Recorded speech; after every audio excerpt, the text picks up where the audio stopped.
I'm Governor Larry Hogan. Our state is taking unprecedented and aggressive actions in the fight to stop the spread of the COVID-19 pandemic here in Maryland. As you know, I recently issued a stay-at-home directive to ensure that no Marylander leaves his or her home unless it is for an essential job or for an essential purpose. I know how difficult this is on each and every one of you. There's a great deal of fear and anxiety, and the truth is that none of us really know how bad this is going to get or how long it's going to last. But I can promise you that there are a great many dedicated people doing tremendous things, working around the clock, and doing their very best to help keep Marylanders safe. In the days to come, we're going to need to depend on each other, to look out for one another, and to take care of each other, because we are all in this together, and we will get through this together. This is the Eye on Annapolis Daily News Brief, keeping you informed about the happenings in Annapolis and the area. Local news, local sports, local events, local opinion, and of course, local weather.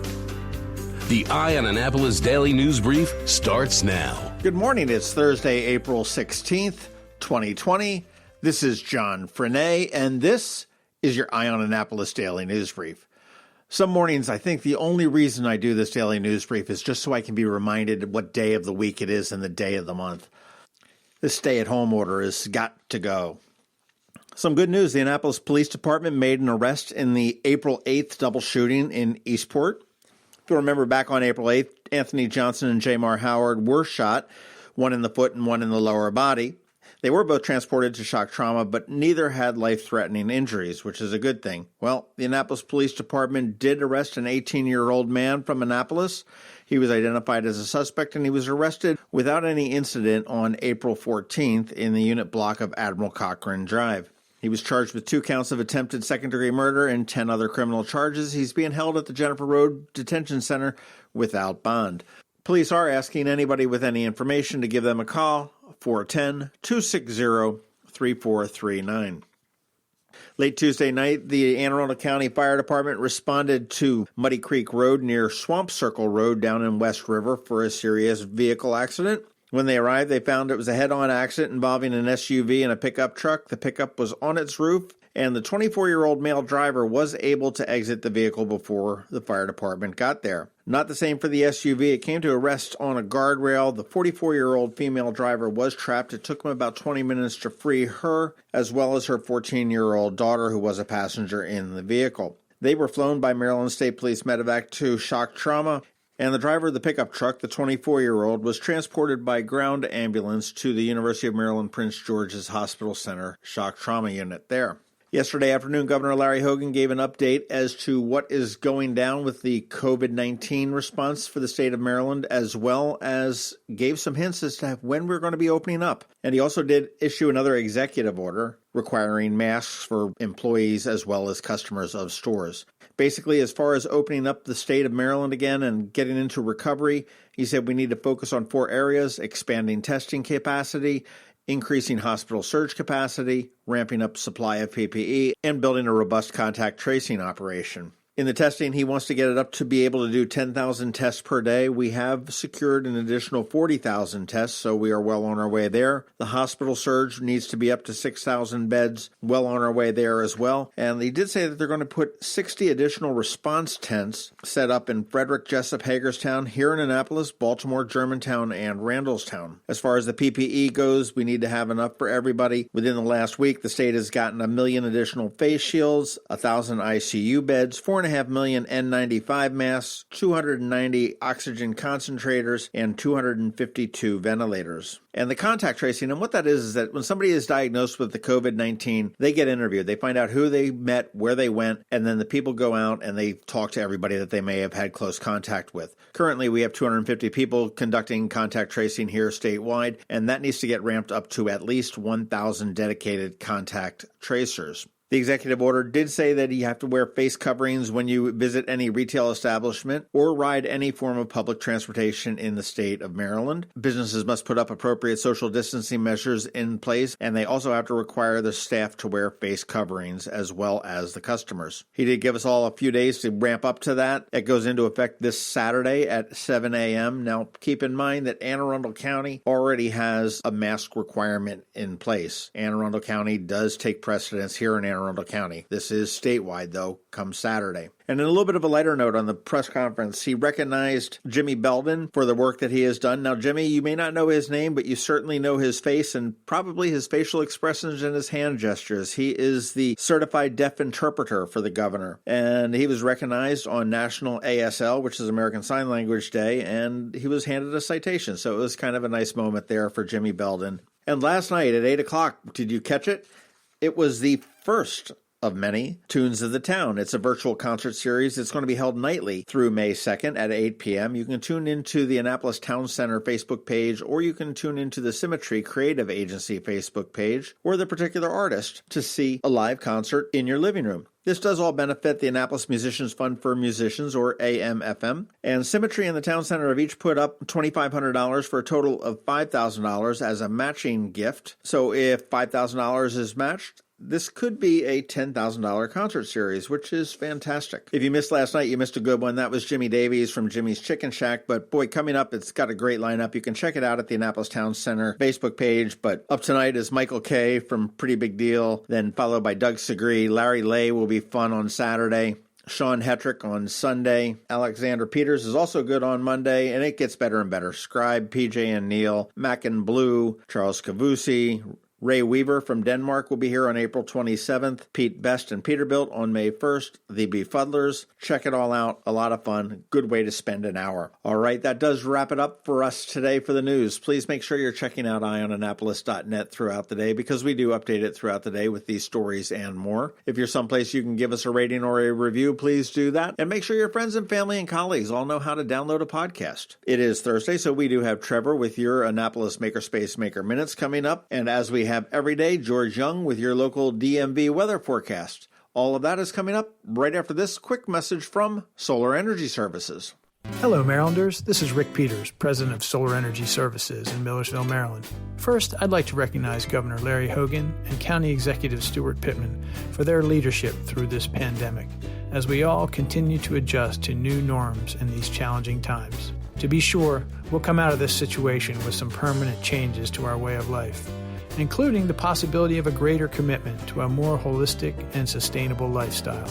Because of that, maybe now is a good time for you to start thinking about your energy future, including a shift to solar for your home or business. Fortunately, Solar Energy Services utilizes interactive technology tools that allow us to continue to do business safely while providing detailed, accurate presentations and proposals from a distance. So don't hesitate to schedule a free solar design with us today at 410-923-6090 or visit us at solarsaves.net. Sunshine's a-wasting, but together we'll get through this. Going out? You need the most up-to-date local weather. Here's George Young from DMV Weather in Annapolis with today's forecast. Hey everyone, this is George with DMV Weather, and this is your Eye on Annapolis forecast for Thursday, April 16th. Yesterday was fairly nice, albeit cool, after some early morning showers, and today will be similar, with breezy skies and cool high temps only in the 50s again, some 10 degrees or so below average, as average high temps this time of year are in the mid-60s. Then temps will be near normal tomorrow with 60s across Anne Arundel County, though clouds will build, and some more rain showers are expected in the PM hours, most likely after 6 p.m., and those showers could last into Saturday morning before skies clear with highs 55 to 60 on Saturday, before a nice finish to the weekend with sunshine and 63 to 69 for highs on Sunday. Okay, that's it for today. This is George Young of DMV Weather. Make it a great day out there. Stay healthy and be safe. And be sure to get our free app on all of your devices by searching DCMDVA Weather in the Apple or Google App Store. And also be sure to follow us on Facebook and Twitter and use our website at dmvweather.com so you can always stay weather informed. Have you ever been to the Annapolis Mall when it opens for the day? Maybe you've noticed the line of folks waiting to get into the Apple Store. As you may know, I'm a Mac user, and today's episode of the Daily News Brief, in fact, all of the episodes of the Daily News Brief have been produced right here on my Mac computer. What you might not know about is Mathematics. They were founded here in Annapolis in 1989, and they are an Apple-authorized premium service provider, the only one in the Baltimore-Annapolis, D.C. area. And what that means to you is that they repair all Apple devices, including the iPhone screens and batteries, all without an appointment. And most repairs are done the same day, usually within 2 hours. They also sell everything except the iPhone and the watch for the same price as Apple. I don't know why you would go anywhere else. Give them a call at 410-757-MACS, or if you're not into the whole letter thing, 410-757-6227. Stop by their retail store in Severna Park on Benfield Road, or their service center in Lanham, right off of Route 50. Or you can always check them out online at macmedics.com. I'll tell you, they've saved me quite a few times, and I know they can save you. Every week, makers, crafters, and educators hold events all over the area. Highlighting some of those, here's our Maker's Minute, brought to you by Annapolis Makerspace.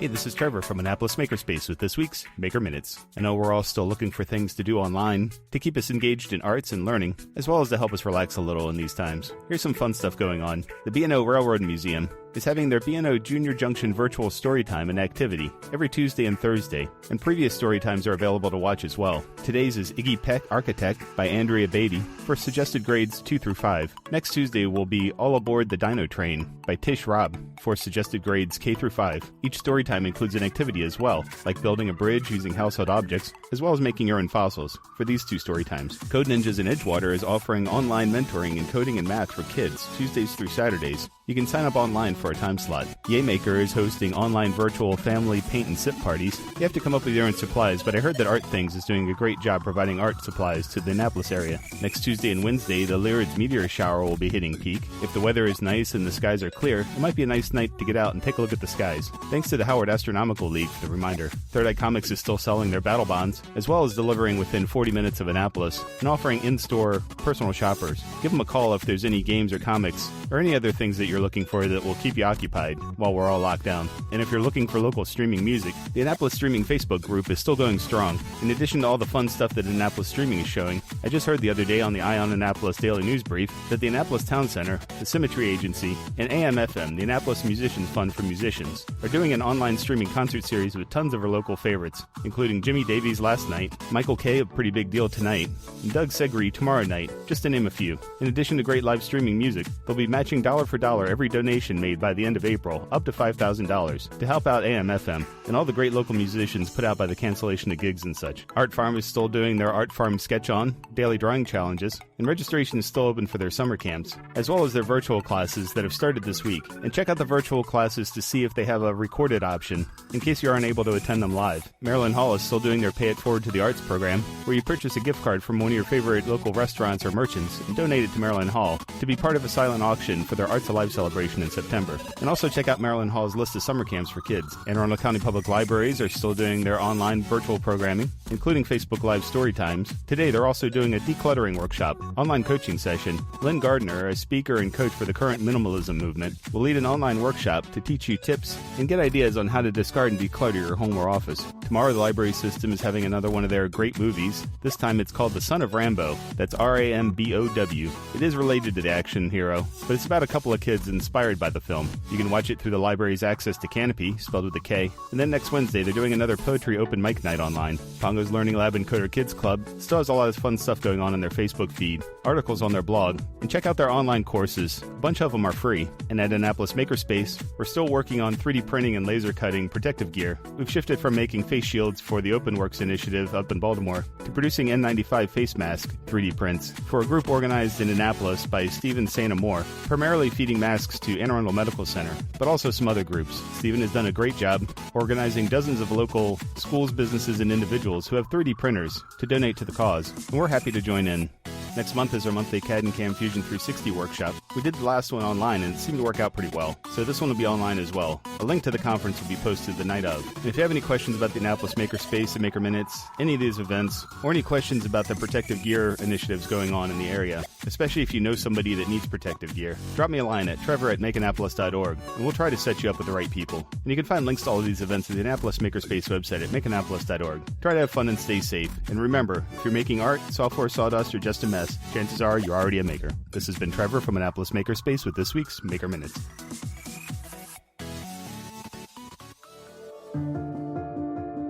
Whether it's a fire, a hurricane, or a virus, Annapolis comes together.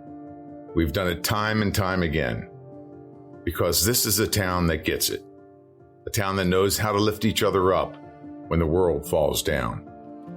As we face this new challenge, I encourage our community to come together as we've always done. I'm Steve Samaras from Zachary's Jewelers. I pledge to lend a hand to support my family, my team, my neighbors, and the small businesses in our town. Together, let's do what we've always done. You've been listening to the Eye on Annapolis Daily News Brief. Tell your friends and colleagues this is the podcast where you can keep up on the latest with what's going on in Annapolis. And also tell them about our website, eyeonannapolis.net, where you can find even more information. This podcast comes to you every Monday through Friday at 7 a.m., keeping you informed with the Eye on Annapolis Daily News Brief. And take a moment to listen to our other podcast, The Maryland Crabs, released every Thursday at noon.